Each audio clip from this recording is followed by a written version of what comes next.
ஒரே ஒரு அளவுக்கு சாதம். ம். அதுக்கு மேல எடுத்துக்கிறது இல்ல. ம். அது மட்டும் ஓடிட்டுருக்கு. அப்புறம் ம். நாள் போச்சுனாக்கா, அப்புறம் கொஞ்சம் ம். பையனுக்கு இன்னும் மேரேஜ் எல்லாம் பண்ண வேண்டியது இருக்குது. ஸோ ம். அவனுக்கு பண்ணிவிட்டோம் அப்படின்னாக்கா, அப்புறம் நம்ம வந்து நம்ம அதுக்குள்ள நம்மளதும் கொஞ்சம் ரிஃபைன் ஆயிடும். ம். இப்ப வந்து 75 கிலோலருந்து இப்ப 71 கிலோவுக்கு வந்திருக்கேன். ம். 71 கிலோவுக்கு வந்திருக்கு. ம். அப்புறம் அப்பக்கப்போ வந்து வாட்டர் குடிச்சிக்கணும். முந்தா நாள் பார்த்தீங்கன்னாக்கா, ஆ காலையில பார்த்தீங்கன்னா, கொஞ்சம் ஒரு மாதிரியா இருந்தது. எல்லாம் இந்த ம குளிர் காலத்தில வந்து கொஞ்சம் எல்லாம் கோல்டு பிடிச்சிக்கிச்சுங்க.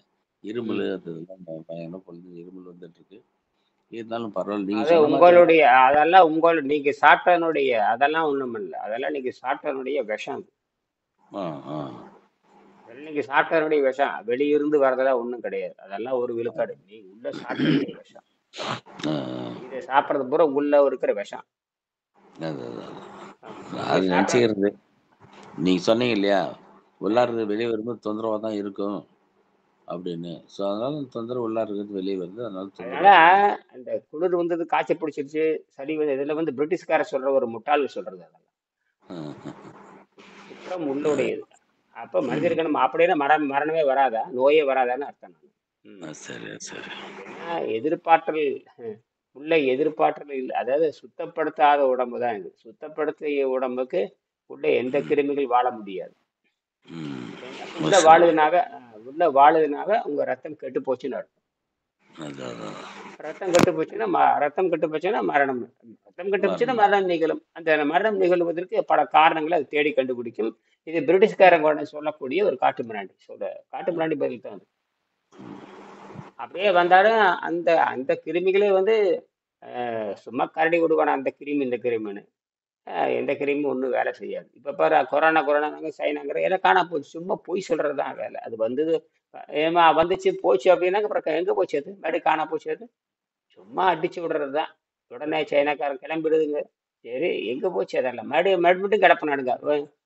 2001ல வந்த மாதிரி இப்போ ஒண்ணுமே காணுமே. அஹ், எங்க போச்சு அதெல்லாம்? இல்ல எனக்கு கொரோனாங்கிறது வந்து பழைய காலத்துல இருந்தே இருக்குதுங்க. அது வந்து பழைய காலத்து இல்ல புக்ல இல்ல வந்து இல்ல இல்ல போட்டிருக்கு. எதுவோ இருக்கட்டும். அதெல்லாம் சளிதான் அதெல்லாம். அதெல்லாம் ஒண்ணும் தேவை சரி ரத்தம் கெட்டு போச்சுன்னு சாக வேண்டியது தானே? அதானே அடிப்படை. கரெக்ட். ரத்தம் கெட்டு போனா சாக வேண்டியதுதான். ஏன் தேடிட்டு இருக்கிறீங்க? ரத்தம் கெட்டு போனா ஏன் ரத்தம் கெட்டு போகுது? ஏன் ரத்தம் பேசாம கெட்டு போகுது? நாம சாப்பிடுறது தான். எதுக்கு கண்டதெல்லாம் சாப்பிடுறோம்? சாப்பிடல. எதுக்கு சாப்பிடுறோம்? எதுக்காக சாப்பிடுறோம்? எதுக்காக சாப்பிடுகிறோம்? அதான் கேள்வி. எதற்காக சாப்பிடுகிறோம்னு வேணும் இல்ல? எதுக்காக சாப்பிடுறீங்க? சரி. அந்த கேள்வி இது வரைக்கும் யாருமே சொல்லியே. ஆமா, ஆமா. எதற்காக சாப்பிடுறோம் சொல்லவே இல்லையே. அப்படி சாப்பிட்டிருந்தா ஆரோக்கியம் தானே வரணும். ம். ஏன் வரல? பணக்காரனுக்கு ஏழைக்கு ஏன் வரல? பணக்காரனும் நோயில சாகுறான், ஏழையும் நோய் சாகுறான். என்ன அர்த்தம்? அப்படின்னா அவன் என்ன அர்த்தம்? மனம் விரும்பியபடி தின்னு போட்டு அவன் செத்து போயிடுறான். அதுதான் அங்க விஷயமே. மனம் விரும்பியபடி தின்னு போட்டு அவன் தற்கொலை பண்ணிக்கிறான். அதான் விஷயமே. நேத்து அதான் விஷயமே. சரி.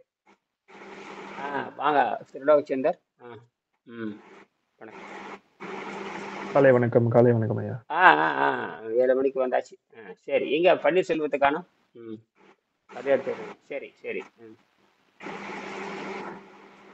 பன்னீர்செல்வம் மலேசியா. ம் ம் ம். சரி. நேத்து என்ன நேத்து எப்போ நேத்து என்ன பேசணும்? நேத்து காலையில என்ன பேசணும்? நேத்து காலையில மத்தியானம் நேத்து நேத்து பரவாயில்ல, நேத்து 3 தடவையும் வந்துட்டீங்கன்னு நினைக்கிறேன் இல்லையா? ம். பரவாயில்ல. நல்ல முயற்சி. தொடர்ந்து முயற்சி. கொஞ்சம் இந்த சேலம் பன்னீர்செல்வம் கொஞ்சம் இந்த ஒளி வாங்கி கொஞ்சம் அமைதிப்படுத்தணும் உங்களுக்கு. ம். ஆ, ஒளிவாங்கி நான் இது பண்ணிட்டீங்களா? ஆஃப் பண்ணி தான் வச்சிருக்கேன். சத்தம் வந்துகிட்டே இருக்குன்னு நினைக்கிறேன். பாருங்க கொஞ்சம். இல்லைங்கய்யா, சவுண்ட் நீங்க பேசுறீங்களே அந்த சவுண்ட் இது சவுண்ட் அத கட் பண்ணிட்டீங்களா? மியூட். சரி, சரி. Okay, okay, okay, okay. ஆ ஆ ஆ பேசும்பொழுது நீங்க போட்டுக்கலாம், அல்லது நீங்க பேசிட்டே இருந்தீங்கன்னா சத்தம் வராது. நீங்க பேசிட்டே ஓகே. இருந்தீங்கன்னா, ஆமா பேசிட்டே இருந்தீங்கன்னா அது சரி, சரி ஓகே. பண்ணிக்குது. சரிங்க. நீங்க கட் பண்ணுங்க. தொட்டீங்கன்னா போதும். அப்புறம் எப்ப வேணா நீங்க பேசலாம். பேசும்பொழுது அது ஒண்ணும் பண்ணாது. பேசும்பொழுது அது சரி பண்ணிக்குது. நேத்து நம்ம என்ன அந்த ஆ, நேத்து சாயங்காலம் பேசுவோம். நேத்து சாயங்காலம் நீங்க வந்தீங்க. நேத்து நேத்து சாயங்காலம் 7 மணிக்கு வந்தீங்க இல்லையா? நேற்று சாயங்காலம் 7 மணிக்கு வந்தீங்க. ஆமாங்கய்யா. அந்த அது ஏதோ ஒரு கேள்வி கேட்டீங்க. அப்புறம் அமெரிக்கா வகுப்புக்கு வந்தீங்க, கனடா வகுப்புக்கு. சரியா? ம். ஆமா. அந்த அமெரிக்கா கனடா வகுப்புல ரொம்ப அவங்களுக்கு வந்து தொலைதூரம். அது எங்க நமக்கு அவங்களுக்கு 20,000 கிலோமீட்டர் இருக்கு. ம். நமக்கு அவங்களுக்கு நம்ம சரி பண்றதுங்கிறது அவங்களால சரி பண்ணணும். அவங்க இப்பதான் அந்த அம்மா இப்பதான் ரஜினி மனோகரனுக்கு இப்பதான் அது கரைஞ்சிட்டு வருது, அவங்களுக்கு நல்லா கரைஞ்சிட்டு வருது. இன்னொருத்தர் ரவி பெருமாள், அவருக்கும் கரைஞ்சிட்டு வருது. அவங்களும் பார்த்தீங்கன்னா தொடர்ந்து பேசுறங்காட்டுக்கு ஏதோ மாற்றம் நிகழுது. இந்த ரவி பெருமாள் அவங்கள வந்து இப்பதான் அந்த அந்த குறைஞ்சிட்டு வருது, சரியா வருது. நன்கு சுத்தமான உடல் இது யாருக்காகவும் நீங்க நல்ல வேளை நீங்க தனியா இருக்கிறீங்க அப்படிங்கறனால இந்த தனியா இருக்கிறேன் கூட்டா இருக்கிறேன் அப்படிங்கிற கதையெல்லாம் இதுல கிடையவே கிடையாது. நீங்க வந்து அந்த இந்த மனம் எங்க இருக்குது, அந்த மனம் பிசாசு இருக்கு பார்த்தீங்களா, பொய் காரணங்களை சொல்லி வச்சு உங்களை முன்னேற்ற விடாது. பொய் காரணங்களே 1,00,000 காரணங்கள் 1,00,00,000 காரணங்களை உற்பத்தி பண்ணி கொடுத்துட்டே இருக்கு. நீங்க உணவினால் உணவு கெட்டு போச்சுன்னா எப்ப வேணாலும் சாவு வரலாம். உணவு கெட்டு போச்சு, அந்த ரத்தம் கெட்டு போச்சுன்னா அது என்ன வேணாலும் மாறலாம், என்ன வேணாலும் மாறலாம். உடனே இன்னைக்கு தான் சாவான் நாளைக்கு தான் சாவான் அப்படிலாம் கிடையாது. ஒரே வினாடியில் அடிச்சிடுவோம். ஒன்றும் இல்லை, நல்லா இருக்கிற அந்த தம்ஸ் அப்பு அப்புறம் அந்த 7 அப்புன்னு சொல்லக்கூடிய செயற்கை பானங்களை கொடுத்து அப்படியே குடிப்பானுங்க. உள்ள குடிச்ச உடனே அப்பவே செத்து போனவங்கள இருக்கான். ஏன்னா அந்த கார்போனிக் ஆசிட் உள்ள பூந்து ஒரே செகண்ட் ஆட முடிச்சிடும். அவ்வளவுதான் கேஷ். அப்ப சாப்பிட்டு வரைக்கும் ஜீரணம் ஆகல, ஒரு 7 வாங்கிட்டு ஒரு சோடா வாங்கிட்டு வா அப்படின்றாங்க. அது ரேட்டு லட்சத்துல 2 பேர் செத்து தான் போறான். என்ன பண்ணுவீங்க? ஒன்றும் பண்ண முடியாது. அந்த மாதிரி தான் இந்த எப்ப வேணாலும் கெட்டு எப்ப வேணாலும் மரணம் நிகழலாம். ஒரு வினாடி தான் அது. அப்ப அந்த ஒரு வினாடியில என்ன வேணாலும் ஏற்படலாம், என்ன வேணாலும் சாகலாம். அதனால ரொம்ப கவனமா இருக்கணும். அதனாலதான் மருந்து மாதிரி, அதுக்கு தான் என்ன சொல்றாங்கன்னா அந்த உணவே மருந்து மாதிரி அருந்துன்னு கூட வச்சுக்கலாம். உணவே சும்மா வாயில பொறி போட்டாலும் சும்மா அப்படி வாயில போட்டு அப்படி திருவண்ணு போட்டு நிறுத்திக்க வேண்டியது. ஏன்னா இறப்பையே வந்து இறப்பில் இருக்கிற இறப்பைங்கிறது ஒரு முக்கியமான முதன்மையான பொருளும் அல்ல. உணவு பாதை விட்டு இருக்கிற கடையும் கல்வி எதுவுமே முதன்மையான பொருளே அல்லங்கிறது பரிணாம அறிவியல் உண்மை. அது அனாட்டமி உடற்கூறியலும் அப்படிதான் சொல்லுது. ஒரு உள்ளுறுப்புகள் உடல்ல இருக்கிற உறுப்புகள் எதுவுமே தேவையற்றது, மூளையை தவிர. மூளையை எடுத்துட்டு அவன் செத்து போயிடுறான். இந்த மூளையை தான் இது வரைக்கும் யாரும் பண்ணதில்லை. அப்ப இதெல்லாம் தெளிவா நமக்கு தெரியுது. ஆனால் இந்த மனம் என்கிற அந்த விபச்சாரியானவள், விபச்சாரினா மனதை விபச்சாரின்னு தான் சொல்றாங்க, மனதை விபச்சாரின்னே சொல்றாங்க, மனதை ஊதாரின்னு சொல்றாங்க, மனதை ஓடுகாடின்னு சொல்றாங்க, மனதை மாடுன்னு சொல்றாங்க, மனதை ஒரு குரங்குன்னு சொல்றாங்க. இதெல்லாம் பொதுவாக சொல்லக்கூடிய பெயர்கள். அப்ப மனம் என்ன பண்ணும்? அந்த மனம் வந்து 5. மனம் 5 உங்களுக்கு தெரியுமில்ல? அன்னமய கோஷம், அது பிராணமய கோஷம், மனோன்மய கோஷம். அது கிடையாது. அதுல சித்தம் 5. அது வந்து நீங்க உடலை பற்றி மனம் 5, மனம் சித்தம். ஏற்கனவே இந்த புத்தகத்தை நீங்க படிக்கிறது இல்லைன்னு அர்த்தம். மனம் 5 இதுலயே இருக்கு. மனம் 5. அப்ப அந்த மனம் 5ல தான் இந்த மாதிரி அவங்க இருக்கிறாங்க, இவங்க இருக்கிறாங்க, இப்படி பொய் காரணங்கள்லாம் சொல்றது. அது 3வது நிலையில் ஆரோக்கியம் என்பது என்ன அப்படிங்கிறது தான் விஷயம். அந்த மையத்தை நேற்று ஏற்கனவே பேசியிருக்கேன். சித்தம் 5னா மனம் 5 வகைப்பட்டது. ஏற்கனவே சிக்மண்ட் பிராய்டு 3ன்னு சொன்னாரு. ஆனால் நம்ம 3வது மனத்தை வந்து வைக்கிறோம். ஒரு ஏதோ ஒரு கூட்டு நிலையை சேர்ந்து அதாவது 3வது மனம் என்பது ஒரு மையத்தை நோக்கி நகர்த்தல் அப்படின்றது. முதல் மனம் வந்து பொருள் தேடுகின்ற வடிவம். 2வது வடிவம் வந்து மந்த வடிவம், நாசமா போறதுக்காகவே இருக்கு. 1,00,00,000 காரணங்கள். இப்ப சொல்றீங்க இல்லையா, அப்பாவுக்கு உடம்பு சரியில்லை அப்படிங்கிறது, அம்மாவுக்கு உடம்பு சரியில்லை அப்படிங்கிறது, அவங்க ஏதாவது நினைச்சிடுவாங்கிறது, இவங்க என்னதான் நினைச்சு, இப்படி எல்லாம் இந்த விபச்சார காரணங்கள் அதை சொல்லிட்டே இருக்கும். என்ன காரணங்கள் சொல்லும்? விபச்சார காரணங்கள். எப்படி வந்து விபச்சாரி பொய் சொல்றானோ, எப்படி ஊதாரி பொய் சொல்றானோ, எப்படி குடிகாரன் பொய் சொல்றானோ, உணவுக்காக பொய் சொல்றது என்னது? உணவுக்காக பொய் சொல்றது. நீ உணவு திங்கணுங்கிற நீ உணவு திங்கணுங்க வெறியில, நீ உணவு திங்கிறோங்கிற நோக்கத்துல யாரெல்லாம் காரணம் சொல்றது?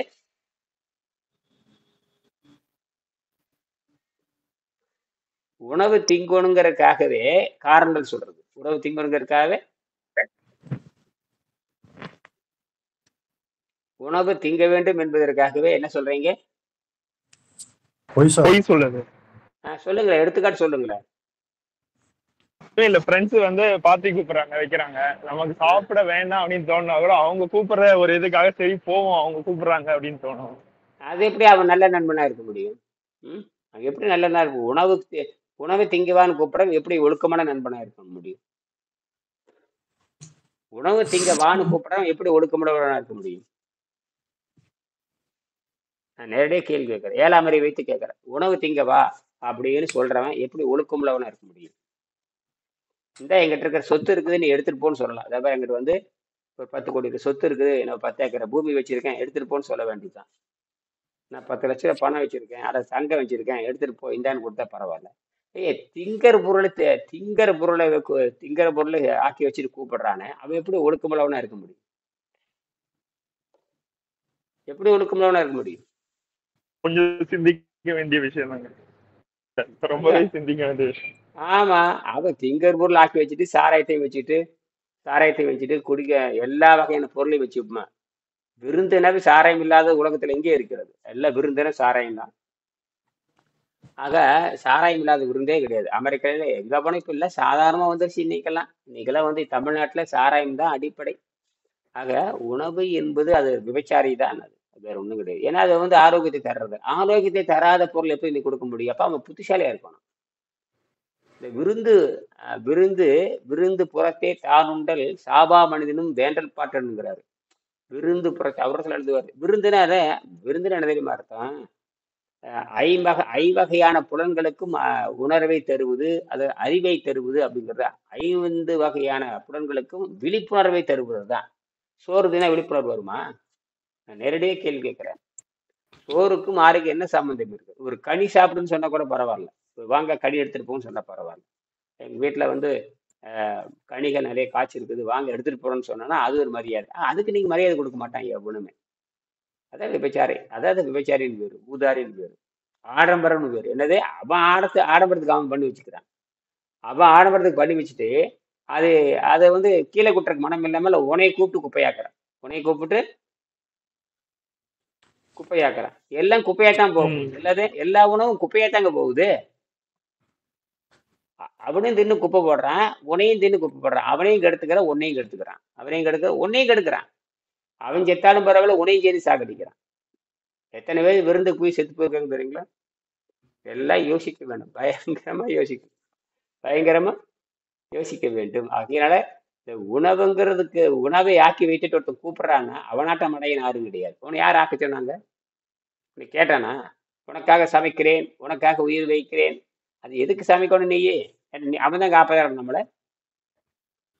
உயிரை காப்பது அவனுக்கு, உயிரை எடுக்கிறதுக்கு வேண்டாம் அவனுக்கு அதிகாரம் இருக்க தவிர உயிரை கொடுப்புற அதிகாரம் வந்து எந்த நண்பனுக்கும் கிடையாது. புரியுதா? உயிரை எடுக்கிற நண்பர் தான் இருக்கு. ஏன்னா இது வந்து இப்போ ஒரு 6 வருஷம் முன்னாடி என்னுடைய கசின் பிரதரு ஃப்ரெண்ட்ஸ் எல்லாம் சேர்ந்து ஒரு மலைக்கு மேல கூட்டு போய் அவங்களும் குடிச்சிருக்காங்க. இவனுக்கு குடிக்க விருப்பம் இல்லை, இவனை ஃபோர்ஸ் பண்ணி கட்டாயப்படுத்தி குடிக்க வச்சிருக்காங்க. அதுக்கப்புறம் மனம் குழம்பி போயிடுச்சு அவனுக்கு. அதை குடிச்சதுனாலயா என்னன்னு தெரியல, அது கலங்கிடுச்சு, மைண்ட் டிஸ்டர்ப் ஆயிடுச்சு. அதுல இருந்து அவன் வெளியே வரவே இல்லை. அதுக்கப்புறம் அவங்க அம்மா என்னென்னவோ பண்ணி பார்த்தாங்க, என்னென்னவோ ட்ரீட்மெண்ட் எடுத்தாங்க, 1000 இடத்துல கூட்டு போனாங்க. கடைசி வரைக்கும் அவனுக்கு மனம் ஆனதுதான், செஞ்சதுதான். கடைசியில வரைக்கும் மீட் எடுக்கவே முடியல, அவன் இறந்தே போயிட்டான் அந்த பையன். அவனுக்கு வேற எந்த பழக்கமும் இல்லை. மலை மேல கூட்டு போய் குடிக்க வச்சாங்க. அதுக்கப்புறம் அப்படியே சித்தம் கலங்கிய மாதிரியே நின்னான். முடிஞ்சு போச்சா? இதுதான் அவ்வளவுதான், முடிஞ்சு போச்சு. அவன் எந்த வகையான பழக்கமே சாதாரண வாழ்வு வாழ்ந்த வந்து அவனை கெடுத்து குட்டிச்சேராக்கணும் யாரு? இந்த பிசாசுகள் தான்.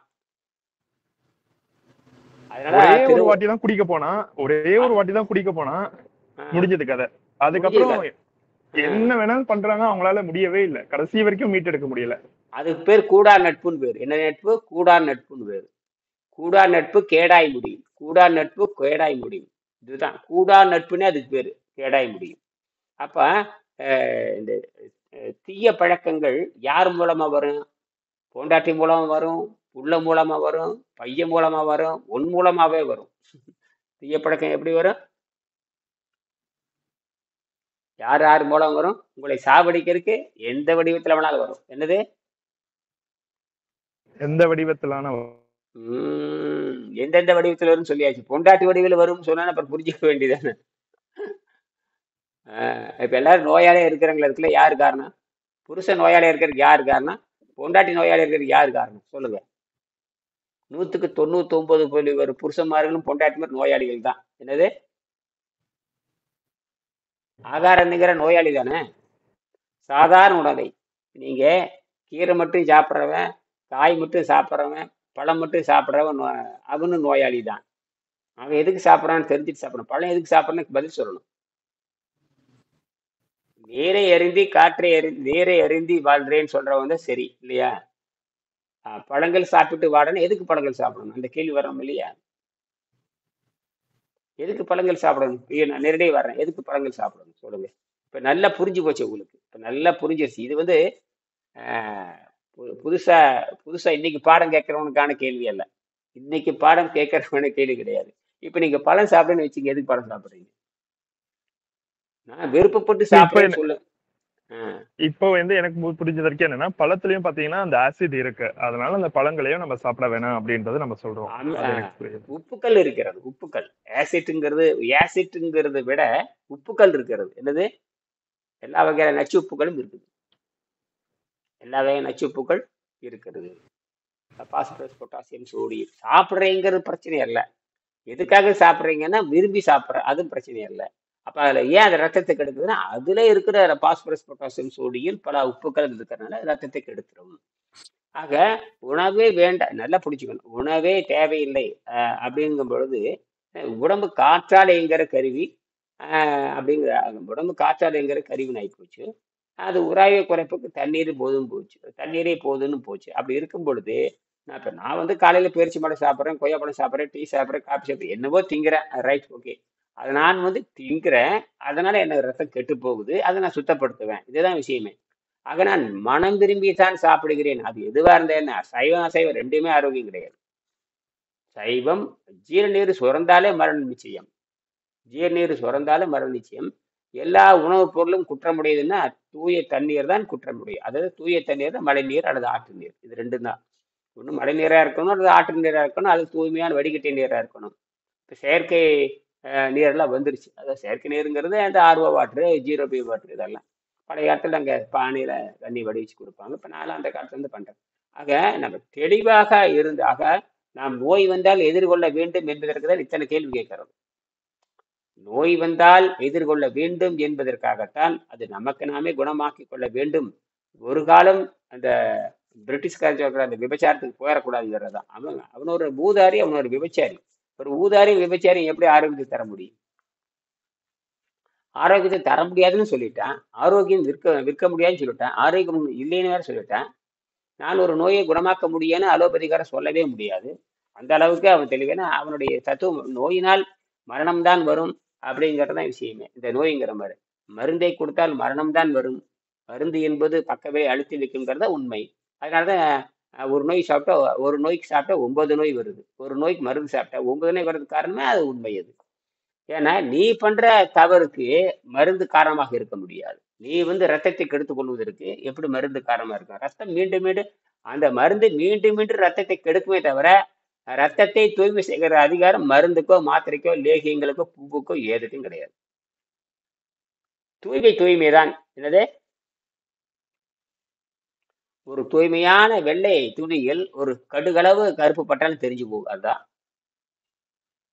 ஆக நம்ம தூய்மை பத்தி பேசுறாரு. நான் இனியும் தூய்மை கிடையாது, ஆனால் தூய்மை பற்றி நான் உணர்கிறேன், அவ்வளவுதான். என்னால முடியல, அவ்வளவுதான். நீங்க முடியும் அப்படிங்கிற விஷயமே.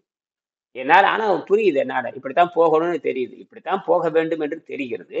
ஆனாலும் நான் என்ற மனம் கேட்காமல் ஏதோ ஒரு என் சொந்த யாரு காரணம் இல்லாம நானே என்னை அழிச்சுக்கிறது. யாரையும் நான் காரணம் சொல்றது இல்லை. இருந்தாலும் நானே என்னை அழைத்துக் கொள்வது. இப்படியெல்லாம் நீங்க வந்து தெளிவடைஞ்சாதான். அதான் சொல்றேன். ரொம்ப தூய்மையானவர்கள் வந்து சில லட்சங்கள், சில கோடிகள் ஒருவர் தான். அவங்களுக்கு தான் அந்த உண்மையான அந்த இயற்கை காட்சி தெரியும். இது நிறைய நாம வந்து இந்த பரிணாம அறிவியலை புரிந்து கொள்ள சாபக்கேடு தான். இந்த பரிணாம அறிவியலுங்கிறது இயற்கை தான். எல்லா பரிணாம அறிவியல் தான். விண்வெளி தோன்றுவதும் பரிணாம அறிவியல் தான். அங்க உற்பத்தியாகிற நட்சத்திரங்கள் எல்லாம் பரிணாம அறிவியல் தான். எல்லாம் எவல்யூஷன் ப்ராசஸ் தான். இந்த பிரபஞ்சம் தோன்றி விரியுது, எல்லாம் பரிணாம அறிவியல் தான். அவெல்லாம் அந்த எவல்யூஷன் படிச்சு நான் புரிய ஆச்சரியமா இருக்கு. அதெல்லாம் ஆச்சரியமா இருக்கிறது. அப்ப நாம் பரிணாம அறிவியலை மேல வந்திருக்கிறோம். பரிணாம அறிவியலை நம்ம மேல வந்திருக்கிறோம். பரிணாம அறிவியல் இல்லாம நமக்கு கிடையவே கிடையாது. இதுதான் விஷயமே. இந்த பரிணாம அறிவியல்ல தான் வந்து 1ஆம் நிலை வந்து நம்ம தோன்றோம். 1ஆம் நிலை தோன்றுவதற்கு நமக்கு ஒரு 500 மில்லியன், அதுல ஒரு தோராய கணிப்பு தான் 500 மில்லியன் ஆண்டுகள் அப்படிங்கிறேன். 500 மில்லியன் ஆண்டுனா கிட்டத்தட்ட பார்த்தீங்கன்னா ஒரு 50 கோடி 60 கோடி வருடங்கள் இருக்கலாம். அப்படின்னா பூமி தோன்றி 450 கோடி ஆண்டுன்னு தோராய கணக்கு சொல்றான். தோராயமா 450 கோடி ஆண்டு. பூமிக்கு வயது 450 கோடி ஆண்டு. அதுல 400 கோடி ஆண்டு சும்மாவே இருந்து அந்த ஆறுறதுக்கும் இந்த குளிர்ச்சி அடைகிறதுக்கும் பல்வேறு வகையான வாயு உற்பத்தியை அடங்குவதற்கும் பல கோடி 400 கோடி ஆண்டு சும்மா இருந்து அப்புறம் 50 கோடி ஆண்டுக்கு முன்பாக தோன்றியதுங்கிற எல்லாம் இந்த கதிர்வீச்சு பட்டதை நடக்குது எல்லாமே. அப்ப 400 கோடி ஆண்டுகளா கதிர்வீச்சு பட்டுட்டே இருந்தாலும் கூட இந்த உயிர் உற்பத்தி ஆகவே இல்லை. ஏதோ ஒன்று உயிர் உற்பத்தி ஆயிடுச்சு. தண்ணி உலகத்திலே வேற எங்கேயாவது இருக்கலாம், வேற எந்த விண்வெளியிலையாவது, வேற இந்த சூரிய குடும்பம் சொல்லக்கூடிய இந்த கேலக்சியை வந்து பல பல ஆயிரம் பல லட்சம் ஆண்டுகள் நீ பயணம் செஞ்சா தான் அங்க போய் சேர முடியும். இப்ப என்ன சொல்றாங்கன்னா விஞ்ஞானிகள் என்ன சொல்றாங்கன்னு கேட்டீங்கன்னா, இப்ப பார்த்தீங்கன்னா குவாண்டம் கம்ப்யூட்டர்னு ஒன்று உருவாக்கியிருக்காங்க. குவாண்டம் கம்ப்யூட்டர் அது என்ன பண்ணுதுன்னு கேட்டா, நான் அதை படிச்சு பார்க்கறேன். அதை நான் படிச்சு பார்த்தா ஆச்சரியமா இருக்கு. என்ன சொல்றேன்னு கேட்டீங்கன்னா, நாம ஒரு கணக்கு போடுறதுக்கு 10 நிமிஷம் ஆகுது. ஏதோ ஒரு கணக்கு கடுமையான கணக்கு போடுறோம், அல்ஜீப்ரா ஏதோ போடுறோம், 10 நிமிஷம் ஆகுது. இந்த கம்ப்யூட்டர் பார்த்தீங்கன்னா ஒரு வினாடியில் சொல்லி கொடுக்குது. கால்குலேட்டர் அப்படின்னு கணக்கு போட்டு ஒரு வினாடி அடிக்குது. அதுக்கு ஒரு நாம 10 நிமிஷம் எடுக்கிற நேரத்தை அது ஒரு வினாடியில் அது கணக்கு போட்டுருது. அப்படின்னு நமக்கு வந்து கிட்டத்தட்ட பார்த்தீங்கன்னா 10 நிமிஷம் மிச்சமாகும். இப்ப கண்டுபிடிச்சிருக்கிற இந்த சூப்பர் கம்ப்யூட்டர் இல்ல, குவாண்டம் கம்ப்யூட்டர் என்னன்னு கேட்டீங்கன்னா, உலகத்திலே பார்த்தீங்கன்னா ஒரு 5 கம்ப்யூட்டர் 6 கம்ப்யூட்டர் தான் இருக்கு குவாண்டம் கம்ப்யூட்டர். ஒரு குவாண்டம் கம்ப்யூட்டர் விலை வந்து என்ன விலைன்னு கேட்டீங்கன்னா, இந்த போன வாரத்தை ஒரு 10 நாளைக்கு முன்னாடி இந்த குவாண்டம் கம்ப்யூட்டருடைய சிஇஓன்னு சொல்லுவாங்க. அதோட தலைவர் அவருடைய முக்கியமான செக்ரட்டரியே வந்து தமிழ்நாட்டுக்காரர் தான் வந்திருந்தார். வேற ஒன்றும் கிடையாது. அவர் வந்து மதுரைக்காரர், மதுரையில தான் அவர் படிச்சார். அவர் சொல்றாரு, அவரு தான் அந்த கம்ப்யூட்டருடைய பொறுப்பாளர், வடிவமைக்கிறது விற்பனை பண்றது அப்படின்னு. இது வரைக்கும் 6 கம்ப்யூட்டர் தான் உலகத்துல இருக்கு. எத்தனை கம்ப்யூட்டரு? 6 கம்ப்யூட்டர் 5 கம்ப்யூட்டர் தான் இருக்கு. ஒரு கம்ப்யூட்டர் விலை என்ன விலைன்னு கேட்டீங்கன்னா 50 கோடி. 50 கோடி ஒரு கம்ப்யூட்டர் விலை. மொத்தமாவே 6 கம்ப்யூட்டர் தான் இருக்கு. 6 தான் வடிவமைச்சிருக்காங்க. அதை வாங்கறதுக்கு யாருக்கும் அதை வாங்கணும்னா அவ்வளோ அது என்ன சொல்லுதுன்னு கேட்டா அது ஆச்சரியமான விடை. அந்த அந்த அந்த குவாண்டம் கம்ப்யூட்டர் என்ன பண்ணுன்னு கேட்டீங்கன்னா, 1 போட்டு 24 சைபர் போட சொல்றான். என்னது? 1 போட்டு 24 சைபர். அத்தனை லட்சம் ஆண்டுகள் ஆகும். அத்தனை லட்சம் ஆண்டுகளில் செய்யக்கூடிய கணக்கை 1 போட்டு 24 சைபர் போட்டீங்கன்னா அதை சொல்லிப்பா, அதுதான் லட்ச ஆண்டுகள்ங்கிறான். அந்த லட்ச ஆண்டுகள் எடுத்துக்கொள்ளுகின்ற நேரத்தை 5 நிமிடத்தில் கண்டுபிடிச்சு கொடுக்குதுங்கிறான். என்னது? 5 நிமிடத்துல. கற்பனையே பண்ண முடியாது. இதை நம்ப முடியுதா உங்களால? கற்பனைக்கு எட்டாத விஷயங்க, பயங்கரமான விஷயம். அதான் என்ன போட்டிருக்கான், அது என்ன போட்டிருக்கான்னா 1 போட்டு 24 சைபர். நாம எடுத்து படிச்சு பார்த்தா அது கரெக்ட் தான். 1 போட்டு 24, அப்ப 25 இலக்கம் வருது. 25 இலக்கத்துக்கு போடக்கூடிய அந்த ஆண்டுகளில் செய்யக்கூடிய வேலையை டைமிங் ஆயிக்குது. ஒரு 10 நிமிஷம், ஒரு நாள் ஒரு காரியத்தை வந்து ஒருத்தர் 1 மணி நேரத்தில் செய்யறான், ஒருத்தர் ஒரு நாள் செய்யறான், ஒருத்தர் 10 நாள்ல செய்யறான், ஒரு வருஷம் செய்யறான். இந்த வேலை முடிக்கிறதுக்கு எத்தனை நாளுக்கு? 1 வருஷம் ஆகுதுங்கிறான். இந்த கணக்கு போடுறதுக்கு ஒரு 1 மணி நேரம் ஆகுங்கிறான். இந்த கணக்கு அவர் சீக்கிரம் தீர்க்க முடியாதுங்கிறான். ஆனால் அவன் சொல்றான், அவர் சொல்றாரு, அவர் பேரு மதுரையில தான் படிச்சார். அவர் மதுரை சாதாரண அமெரிக்கன் கல்லூரியில் படிச்சவர் தான். மதுரை அமெரிக்கன் கல்லூரியில் படிச்சாரு. நான் வந்து இப்போ இந்த கம்ப்யூட்டர் வடிவமைப்புல தான் இருக்கேன். அவர் சொல்றாரு, அது அந்த கம்ப்யூட்டர் என்ன மாதிரி தெரியுங்களா? அந்த கம்ப்யூட்டர் சொல்லும் பொழுது இந்த என்ன டைம் எடுத்துக்குன்னு சொல்றாரு, அது சிம்பிள் தான் அப்படிங்கிறாரு. கேட்டீங்கன்னா இந்த மாதிரி 1 போட்டு 24 சைபர் போட்டு எத்தனை லட்சம் ஆண்டுகள் வருவோ அந்த லட்சம் ஆண்டுகள் எடுத்துக்கொண்டுள்ள நேரத்தை, அத்தனை ஆண்டு எடுத்துக்கொண்ட நேரத்தை இந்த சூப்பர் கம்ப்யூட்டர்ல, இது குவாண்டம் கம்ப்யூட்டர், குவாண்டம், இப்போ நம்ம உடம்பு குவாண்டம் மைண்டு, அதான் விஷயமே. நம்ம உடம்பு குவாண்டம், அதான் விஷயமே. இந்த குவாண்டம் கம்ப்யூட்டர் ஆனது 5 நிமிடத்தில் சொல்லிவிடுகிறது. அப்புறம் 300 வினாடியில எங்கே போகுது அப்படின்னா, அங்க கிட்டத்தட்ட பார்த்தீங்கன்னா அது சூப்பர் இன்டெலிஜென்ஸ் போகுது. கிட்டத்தட்ட சூப்பர் இன்டெலிஜென்ஸ் போகுது. அதாவது யாரும் செய்ய முடியாது. அதை தான் நாம செய்யறோம். இந்த கலையை கத்துக்கிட்டா நீங்க எந்த நோயை குணமாக்க முடியும். அதுல அந்த அறிவு இருக்கிறவங்க வர முடியும். இப்ப பன்னீர்செல்வத்துக்கு ஒரு விழுக்காடு. நேத்து அந்த காணொளி பாத்தீங்களா? பன்னீர்செல்வம் பேசுற காணொளி பாத்தீங்களா? எந்த காணொலிங்க? நேத்து நேத்து நேத்து வகுப்பு நடக்கிறது எல்லாம் வந்து அப்பப்போ வந்து போடுறேனே, அதெல்லாம் பாக்குறீங்களான்னு கேட்டேன். அது பாத்துங்க. வகுப்பு நடக்கிறது அப்படியே போடுறேன். இப்ப 3 வகுப்பு அது நடக்குது. பாக்குறேன். அதுல அது வேற பன்னீர்செல்வம் நண்பர்கள் கேட்டா அனுப்பலாங்களா அந்த வாக்காளர்லையா? அதுக்கு தானே போடுறேன். எதுக்கு உங்களுக்காக போடுறான்? இது என்ன உங்களுக்காக போடுறாது? சரி ஓகே. அது உங்களுக்கு மட்டும் தானான்னு கேக்குறேன். இல்ல அது அதாவது வந்து கொஞ்சம் ரெஸ்ட்ரிக்ஷன் இருக்குதான்னு சொல்லி கேக்குறேன், வேற ஒண்ணும் இல்ல. அது எப்படி லிங்க் உலகமே பார்த்துட்டு இருக்குது. யூடியூப்ல போட்டாச்சு, ஃபேஸ்புக்ல போட்டாச்சு, எல்லாரும் பார்த்துக்கிட்டு இருக்காங்க. ரைட். ஓகே. இப்ப இது வரைக்கும் விழிப்புணர்வு யாருக்கும் வரல. கேட்ட கேள்வி கரெக்ட் தான். இது வரைக்கும் யாருக்கும் அப்ப நான் வந்து உங்களுக்காக தான் போட நினைச்சிட்டேன். அது உங்களுக்காக மட்டுமே இது உலகத்திற்காக. இது இப்ப நடத்துற வகுப்பு வந்து யாருக்காக நடத்துறோம்னா, இப்ப பொதுவாக இலவசமா வாங்குன்னு சொல்றான். எல்லாம் சும்மா வந்துகிட்டு இருக்கிறாங்க, போயிட்டு இருக்கிறாங்க. இது வந்து பொதுவா நான் போகணுங்கிறதுக்காக தான். அப்படின்னா இது வந்து பப்ளிக் மீடியால போடுறேன். இது எதுக்கு போய் ரெக்கார்ட் பண்றேன்? பப்ளிக் மீடியால போடுறதுக்கு ரெக்கார்ட் பண்ணிட்டு இப்ப ரெக்கார்ட் ஆயிட்டு இருக்கு. எல்லாரும் பார்த்துட்டு இருக்கிறாங்க. என்ன விவாதம் நடக்குது, வகுப்புல என்ன பேசிக்கிறாங்க, அவர்லாம் என்னென்ன பிரச்சனை இருக்கு, என்னென்ன அது மாதிரி தான் அந்த பன்னீர்செல்வம் சொல்றாரு. அவர் என்ன சொல்றாரு? எனக்கு ஒரு விழுக்காடு முன்னேற்றம் இருக்குங்கிறாரு. அவர் வந்து கடுமையான மருந்தினால் பாதிக்கப்பட்டவர், உணவினாலும் கடுமையான மருந்தினாலும் பாதிக்கப்பட்டவர். அந்த செயற்கை போலியோ வேற வந்திருக்கு. செயற்கை போலியோ வந்து உடம்பை திருகிடுது. இந்த ஒரு பக்கம் அல்லையே சுருங்கி நெஞ்சு கூட உள்ள போயிடும். ஒரு பக்கம் நுரையீரலுடைய நெஞ்சு கூட ஒரு பக்கம் ஒடுங்கி திரும்பிடும். அந்த அந்த வைரஸ் உள்ள பூந்துச்சுன்னா, அந்த வைரஸ்ங்கிறது வெளியிருந்து வரும். ரத்தம் கெட்டு போய்விடும். ரத்தம் கெட்டு போனா எல்லா வைரஸும் வரும். என்னது? அது வெள்ளைக்காரருக்கு இன்னும் தெரியல. வெள்ளைக்காரன் இன்ன வரைக்கும் ரத்தம் கெட்டு உணவினால் ரத்தம் கெட்டு போகுதுன்னு சொல்ல மாட்டேங்குது. ஏன்னா சொல்லிட்டா அவன் மருத்துவமே முடிஞ்சு போச்சு. உணவை சாப்பிட்டா ரத்தம் கெட்டு போயிடும். என்ன சொல்லணும்? அந்த ரத்தம் கெட்டு போயிடும். ஏன் சொல்ல மாட்டேங்கிற? அப்படின்னா காலையில் எதுக்கடை பல்லு விளக்குறீங்க? அந்த கேள்வி. காலையில பல்லு விளக்குனா என்ன அர்த்தம்? காலையில பல்லு விளக்குனாவே என்ன அர்த்தம்? அதுக்கு பேரு ரத்தத்துல விஷம் இருக்குன்னு அர்த்தம். வண்டியில ஏத்திக்கணும் முதல்ல எல்லாருமே. ரத்தம் கெட்டு போச்சுன்னு சொல்லணும். வயிற்றுலன்னு சொல்றது கரெக்டு தான். அது வயிற்று தின்னா வெளியே போகுது. திங்கிறதுல எங்க போய் சேருது? அதான் ரத்தத்தை கெட்டியா பிடிச்சுக்கணும். ரத்தம் தான் அடிப்படையே. ரத்தம் தான் மனிதனுக்கு அடிப்படை. அப்ப ரத்தம் கெட்டு போச்சுனாவே வாய் ரெண்டு படியும். மஞ்சள் படியும். அப்புறம் அதுல இருந்து மறுபடியும் பிரிச்சு பேசலாம். முதல்ல அப்ப இது ஏன் சொல்றது இல்ல?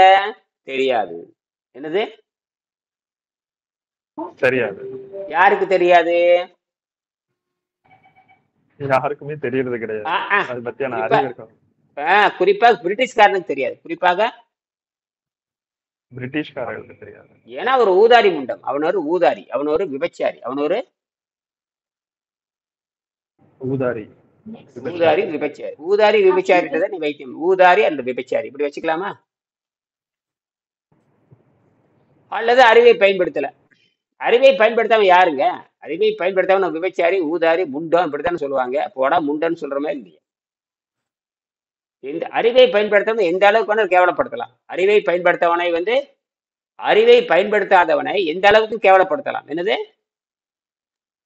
அறிவை பயன்படுத்தாதவரை எந்த அளவுக்கும் கேவலப்படுத்தலாம். அதுதானே உண்மை. ஆமா ஐயா. அங்க என்ன மனம் போய் அங்க என்ன அன்பு காட்டிட்டு இருக்கிறீங்க? ஒருத்தர் ஒழுக்கம் இல்லாமல் திரியவனை போய் அன்பு காட்டிட்டு இருப்பீங்களா? ஒழுக்கம் இல்லாமல் தெரிகின்றவனை எப்படி அன்பு காட்டுவீங்கன்னு கேட்கிறேன்.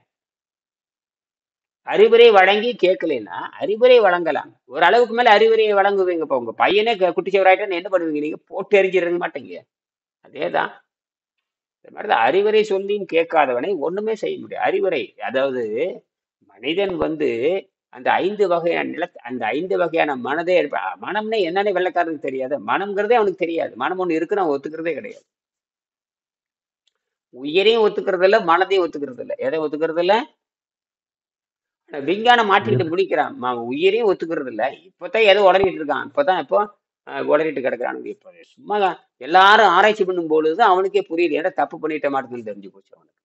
இப்ப பிசிக்ஸ் பத்தி படிக்க மைண்ட் ஒண்ணு இருக்குன்னு இப்பதான் மைண்டுங்க. இந்த மைண்ட் ஒண்ணு இருக்குதுங்கிறது வந்து நாம 10,000 20,000 சொல்லிட்டு இருக்கிறான். ஆனா அது ஏதோ ஒரு ஆஸ்திரேலியா நாட்டு சேர்ந்த ஒருத்தன் சொல்லி, அவன் பேரு சிக்மண்ட் பிராய்டுன்னு, அவன் சொல்லித்தான் அவனுக்கே தெரியும். ஆமா, மனம்னு ஒண்ணு இருக்குதுடா அப்படிங்கிற அவன். யாரு? Sigmund Freud. அவன் தான் உலக புகழ்பெற்ற ஆஹ், மனதை பற்றி பேசுகின்ற தத்துவ மேதை. மைண்ட் ஒண்ணு இருக்குடா அப்படின்னா, அந்த மைண்டுன்னு சொல்லிட்டு அவனுக்கே புரியுது. அவனும் ஒரு ஐரோப்பியக்காரன் தான், இங்கிலாந்துக்காரன் ஒரு ஐரோப்பியக்காரன் தான். அந்த ஐரோப்பியக்காரன் சொல்லிதான் அந்த பிரிட்டிஷ்காரங்க அது அவன் முழுமையா ஆராய்ச்சி பண்ணவும் இல்லை. இவன் தான் ஆராய்ச்சி பண்ணி கண்டுபிடிச்சான். யாரு? Sigmund Freud. அவன் சொல்லினா அந்த பிரிட்டிஷ்காரனுக்கும் தெரியாது. இப்ப என்ன பண்ணிட்டானுங்கன்னா சைக்கோ டாக்டர்னு பண்றாங்க. சைக்கோ டாக்டர்னு இப்ப புதுசா வரானுங்க. புதுசா இவனுக்கு தான் வைத்தியம் பாக்குறானுங்க. சைக்கோ டாக்டருக்கு யாரு?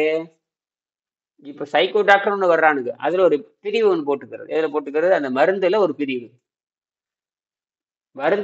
சைக்கோ டாக்டர் வர என்ன சைக்கோ டாக்டர்னு எனக்கு ஒன்றும் புரியல. எதுக்கு சைக்கோ? யாரு சைக்கோ? உலகத்துல சைக்கோவே எல்லாருமே சைக்கோ டாக்டர் ஒன்று இருப்ப. சைக்கோ பாதிக்கப்பட்டது எல்லாம் பண்றாங்க. நிறைய கொலைகள் நடக்கிற காரணமே சைக்கோ தான். 60 கொலை 60 கொலை தனிப்பட்ட முறையில 60 கொலை 70 கொலை பண்ணவங்களாம் இருக்கான் அமெரிக்காவில். ஒரே ஆள் எத்தனை கொலை பண்ணியிருக்கான்? 60 கொலை 70 கொலை. அவனை பிடிச்சாங்க. இருக்கான். அந்த அந்த லிஸ்டே எங்கிட்ட இருக்கு. நியூயார்க்ல ஒருத்தான் பண்ணிட்டே இருந்திருக்கான். 62 கொலை பண்ணியிருக்கான். பிடிக்கவே முடியல அவனால. அது குறிப்பாக பார்த்தேன்னா இந்த விலை மாதுகளையே கொலை செஞ்சிருக்கிறான். சைக்கோ. கடைசியில் அவனை பிடிக்கிறப்ப எங்க பிடிச்சாங்கன்னு கேட்டீங்கன்னா, அந்த ஆத்துல தொடர்ந்து பணம் போயிட்டே இருந்திருக்குது. அந்த நியூயார்க் கில்லர்னு பேரு. அவன் பேரு என்னமோ பேரு, டக்குன்னு மறந்துட்டேன்.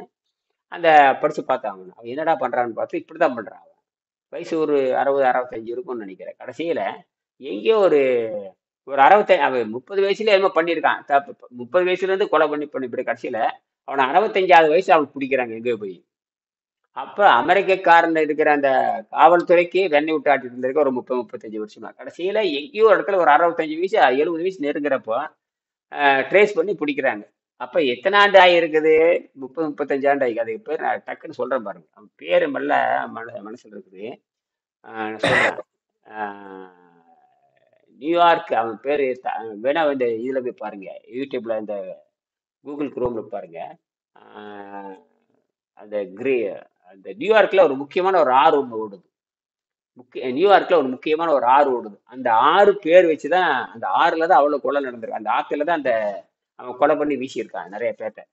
திருப்பி இந்த விலை மாதுக்களை கொலை செஞ்சிருக்கான், அப்படிலாம் பண்ணியிருக்கான். அது என்னமோ பேரு, டக்குன்னு சொல்றேன். அதெல்லாம் இருக்கட்டும். நான் போறேன், விஷயத்துக்கு வரலாம். முடிஞ்சா நீங்க அதை பத்தி பேசுங்க, சரியா? சரி, இப்ப நம்ம ஒரு பொது விஷயம் தான் பேசியிருக்கோம். இப்போ 1/2 மணி நேரம் ஆகி போச்சு. ஏதாவது ஒரு கேள்வி கேட்டு நிறைவு செஞ்சுக்கலாம். ஐயா பன்னீர்செல்வம் ஐயா, நீங்க கை பொம்மைய உயர்த்திருக்கிறீங்க, எது சொல்லுங்க ஐயா.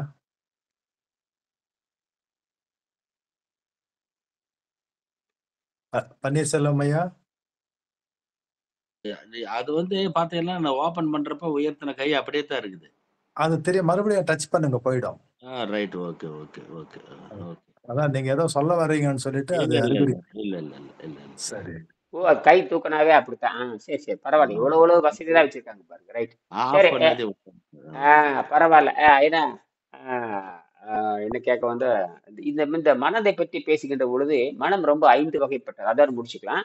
சித்தம் 5 வகை. சித்தம் 5 முதல்ல வந்து சிதறுண்ட வடிவம், பொருள் தேடுகின்ற வடிவம். அது சொல்லிட்டு நான் அதுக்கப்புறம் நாளைக்கு பேசுவோம். சித்தம் 5 வகை. சித்தம் 5 வகை பதஞ்சலி சொல்றார். சித்தம் 5ஆக பிரிக்கிறார். அதான் சித்தம் 5 வகை.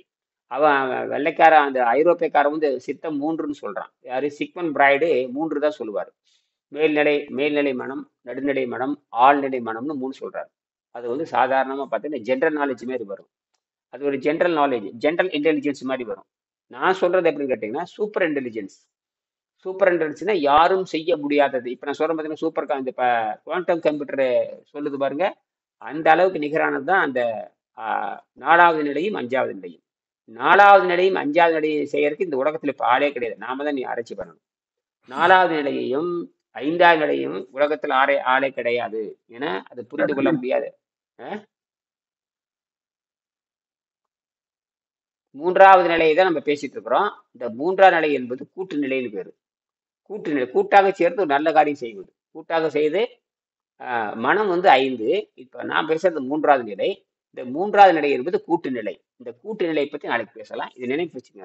ஒவ்வொரு வகுப்புகளும் ஒவ்வொரு வகுப்பும் ஒரு கடைசியில நாளைக்கு இது பேசலாம்னு சொல்லுகிற பொழுது அந்த வகுப்புக்கான தலைப்பை நீங்க பேசலாம்.